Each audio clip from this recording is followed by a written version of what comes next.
د انتظار غړې ختم شوې آخرکار د پاکستان د टी20 ورلد کپ د سکواډ اعلان شوی دی زموږ سره 15 کلاړیان موجود دي په دې کې ریزرو ټریولینګ ریزرو لا نه دی راغلی زموږ سره خو 15 چې کوم مین کلاړیان دي او دا به کلاویږي په ګراوند کې هغه زموږ سره موجود دي دلته کې سکواډ در سره هم شاملو صرف یو کلاړی یا دوه کلاړی به داسي چې هغه په دې سکواډ کې میسنګي باقي چې کوم مین پلیران دي د پاکستان خ کلاړیان دي کم چې په لیګز کې خبر پامس کړی دي هغه کلاړیان زموږ سره موجود دي او خ بیسټ د مقابله والا ټیم د پاکستان سره موجود دی په دې ټیم کې بابر اعظم د پاکستان کیپټن د سره ابرار احمد سپینر ورسره چې کوم دی اعظم خان فخر زمان حارث رؤوف فاست بالر افتخار احمد اماد وسیم محمد عباس افریدی محمد عامر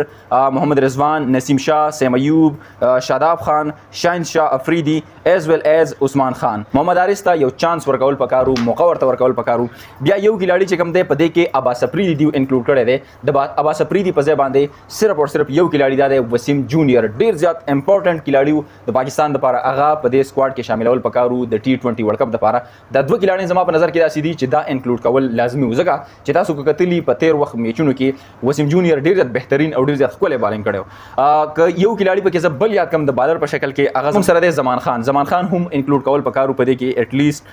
په ټریولینګ ریزرو کې وګور کې الته کې موجود دي خو بهر حال مین چې کوم سکواډ دی هغه موږ سره دا اوس ریسنټلی چې کوم دوره روانه ده د انګلند سره دا ډیر زیات اهمه دوره ده هغه سره روانه ده مکمل تیاریان شروع دي او دا دوره ولی اهمه ده اهمه په دی وجه ده چې د دین مخ کې کله انګلند سره دین مخ کې چې سیریز شو هغه بس داسې جست په غب کې پاکستان کرکټ ټیم غسته خیر هغه سیریز خو وګټول نه میچ په هغه کې بللو خو اوس چې د انګلند سره کم یو مضبوط ټیم دی د دې سره چې کوم دوره روانه ده دا ډیر زیات امپورټنت او اهمه دوره ده اهم ټور په دې باندې دی چې په دې کې به زمونږ د ټوټل کلاړیانو د ټوټل پلیرانو پته ولګي چې آیا دا د ورلد کپ لپاره ریډي دي عموما عمدا ټول چې کوم پلیران د سکواډ چې کوم د टी20 ورلد کپ لپاره دی عمدا سکواډ دی په دغه دوره کې نو د کې به ټوټلی پته ولګي بیسټ ویشز د دې سره دي خبرابر د لیول او د دې نه پاکستان کې نور ماته د څوک نه ښکاري چې داسې کلاړیان چې هغه سکپ شوي دي او هغه په دې سکواډ کې نه دي شامل شوي سیوای د دریو نه چې کوم مایات کله په د بالرانو په شکل کې زموږ سره وسیم جونیئر دی د دې سره چې کوم دی زمان خان او په بیټینګ کې محمد حارث دا درې کلاړیان دي چې هغه په دې سکواډ کې شامل شوي نه دي بهر حال نور چې کوم سکواډ دی هغه ډیر زیات بیسټ دی اویلیبل دی